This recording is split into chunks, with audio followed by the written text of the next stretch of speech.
heilige tempel. Almal op aarde moet in sy teenwoordigheid stil wees. Amen. Gemeente van die Here, genade vir julle en vrede van God ons Vader, van Christus Jesus ons Here en van die Heilige Gees. Ons gaan vanoggend lees uit Matteus 13, gelykenis wat Jesus vertel het. Matteus 13 vers 31 tot 33. Maar voor ons saam lees, kom ons maak die woord.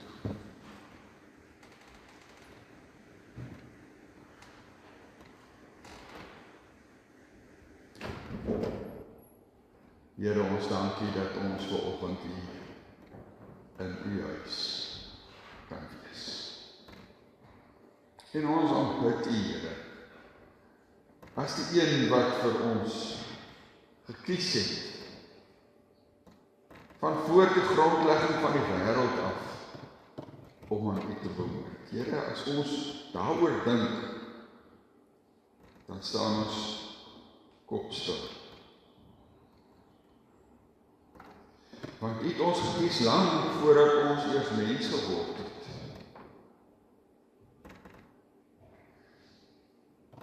En u het ons die kinders gemaak, lang voordat ons vir u gekies het. U het ons deur u Gees nuut gemaak, sodat ons u kan liefhê en u kan dien. U het u seun gestuur om vir ons te kom koop uit die mag van die sonde, vry te koop om aan u te behoort, verlos om u kinders te wees. Dit is hoekom ons vanoggend ook hier is, Here, om hierdie verlossing in Christus te vier. Dankie, Here Jesus, vir u offer. Dankie vir u liggaam wat vir ons gebreek is en die bloed wat vir ons gestort het, sodat ons u sin kan wees. Here, ons aanbid u as ons verlosser, ons Here, ons Heiland, ons leidsman.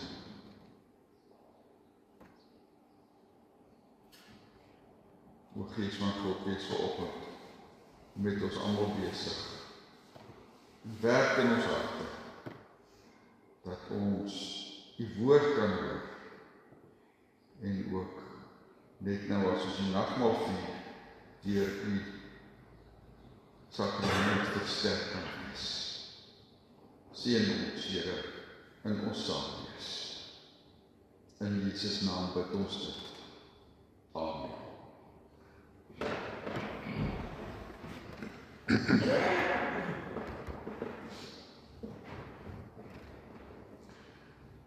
Ek wil vanoggend na hierdie gelykenis kyk met die gedagte dat God anders werk.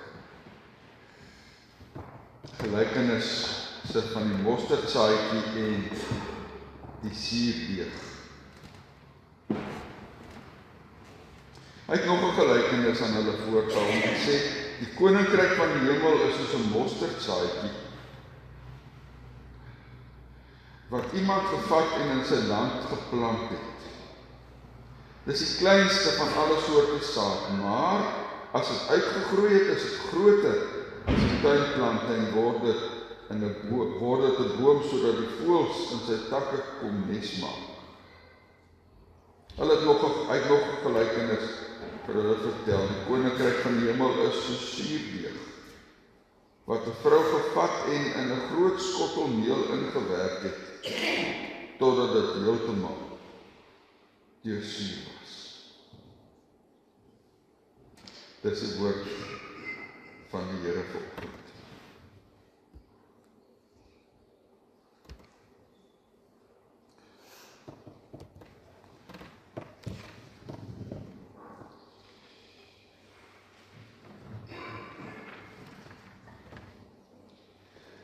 As jy nou aan sukses dink aan sukses. dink jy? Wat sien jy as jy sukses in jou gedagtes kry?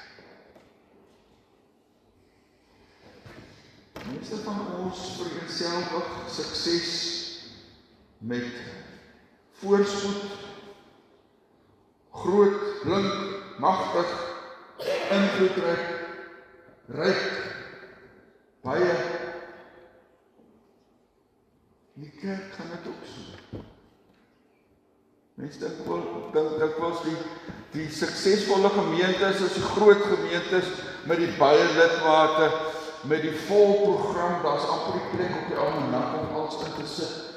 Al die programme wat geloods word, al die dinge wat gedoen word, dan dink jy, dis nou sukses. Dis 'n suksesvolle gemeente in.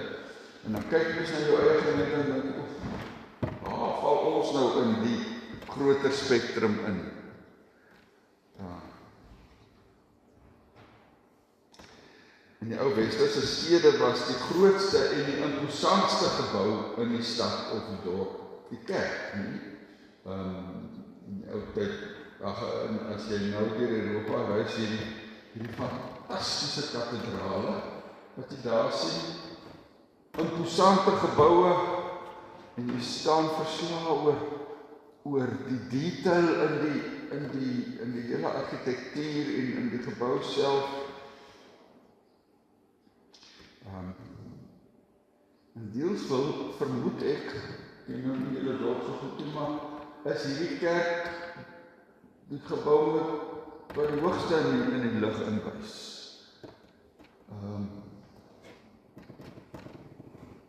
En dit vertel iets van ons denke oor sukses. As jy God wil eer, moet jy groot dink, indrukwekkend dink, dan moet dit bo al die ander geboue in die dorp uittroon, dan het jy nou 'n kerk wat iets werd is. Ek het 'n tyd terug 'n spotprent gesien van, dis in die binnekant van 'n kathedraal afgeneem met die priester of biskop, seker 'n biskop, ja, wat daar voor by die altaar staan met al sy kerklike klere, nou kyk, hierdie toga is grand, nee, maar dit is maar vaal as jy kyk na daai ouens met die goud inlegsels in die ek moes sulke hoedings op en goue kettinge om die nek en die wierook hang in 'n goue ketting wat hy swaai in die goue brander. Staan die biskop daar en dan bid hy. Here, hou ons nederig en beskryf. Die ironie skree,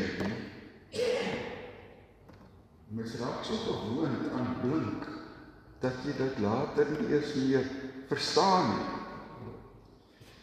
Ons is al so deel van die blink kultuur, dat ons nie weet waarmee ons besig is nie.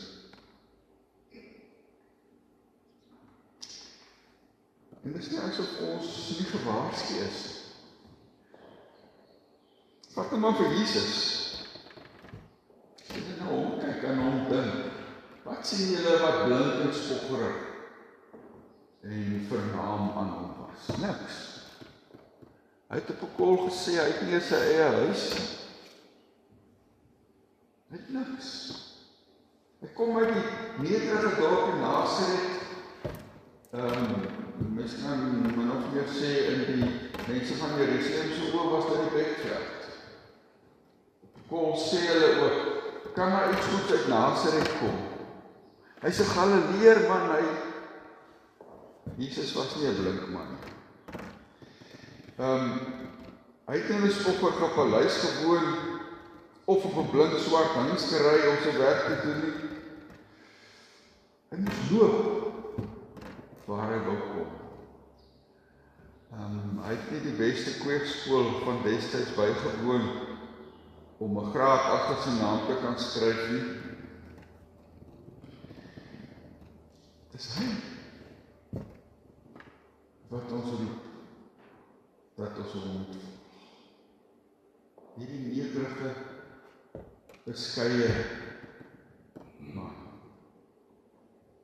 En as ons na sy disippels kyk, die mense wat hy gekies het om sy werk voor te sit, was dit ook nie blink kerels nie. Hulle was van die eenvoudiges van die land, vissers, tollenaars, verworpenes, twyfelaars. Later as Jesus aan Johannes verskyn daar by eiland Patmos in Openbaring, Jesus daarvan, dan sê hy vir Johannes, hy moet briewe skryf aan al die gemeentes in Klein-Asië, wat onder, kan ons sê, Johannes se apostelskap geval het. En hy sê hy vir elkeen van die gemeentes iets. En die rykste gemeente van daai 7 was Laodicea. Blink, ryk. Ek is seker baie van die ander gemeentes van daai ander 7 het of jaloers gewees op Laodicea en hulle rykdom en hulle voorspoed. Laodicea sê self, ons is ryk, skatryk. Jesus dink nie veel van hulle rykdom, hy sê dit is hulle wat arm en beklaanswaardig is. Dit is Openbaring 3:17. Hier in ons skrifgedeelte sê Jesus het weer. Dis die groot en indrukwekkende dinge wat hy nodig het om sy kerk te bou. Hy vergelyk sy koninkryk wat hier op aarde kom stig het met 'n mosterdsaad. Dit was die kleinste landbousaad bekend destyds in Palestina. 'n Mosterdsaad, jy klein dingetjie. Of sê die koninkryk van die hemel is 'n suurdeeg. Wat as jy daarna kyk, dan dink jy, ag, dis net 'n bietjie water met borreltjies in. Wat kan dit nou doen? Dit kan nie enige verskil regtig maak nie. En ons moet aan Jesus se gelykenis, hierdie 2 gelykenisse vanoggend weer hoor. God het nie groot en blink en voortreffelike, indrukwekkende, imposante dinge nodig om sy koninkryk te laat groei nie. 'n Mosterdsaadjie is genoeg. 'n bietjie suurdeeg wat in 'n mengsel meel ingewerk word, is genoeg. Ons sê dit anders. God het nie groot en indrukwekkende en imposante mense in die kerk nodig om sy koninkryk te bou.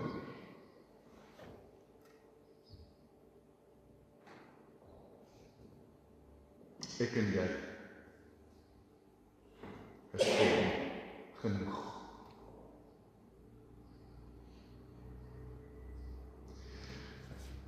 Want die groot en die wonderlike en indrukwekkende, opspraakwekkende dinge, daarvoor sorg God, nie ons nie. Dis in sy hande. Hy gee die groei. Hy verander mense, nie ek of jy nie. Nie Deelswil gemeente nie. God doen dit. Kom ek sê dit hier. Ek en jy is genoeg. Want met God se hand kan hy ons gebruik. Hy sal die koninkryk in hierdie wêreld vestig en uitbou deur jou en my. Mits ons natuurlik in hom geanker is en toelaat dat hy ons verander en deur hom werk elke dag. Dis die geheim van God se koninkryk. Dit kom nie deur opspraakwekkende dinge wat ons dink ons kan doen. Dit kom deur God. Hy is die geheim van die koninkryk.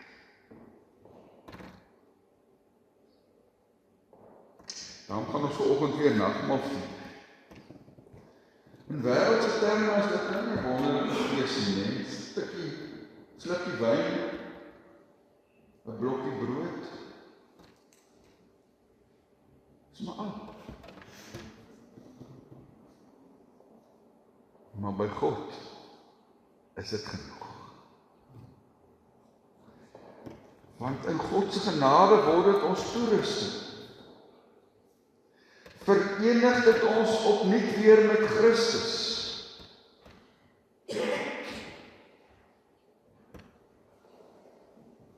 Sodat ons klein dade van gehoorsaamheid deel kan word in die bouwerk waarmee God besig is in die wêreld, 'n sieraad in sy koninkryk.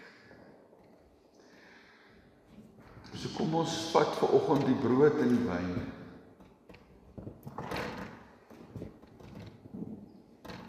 En ons sê vir die Here, ek het U nodig. Hier is ek. Ek gee myself, soos U self vir my gegee het. Gebruik my, vorm my, neem my in diens, sodat ek 'n bruikbare instrument in die hand kan wees.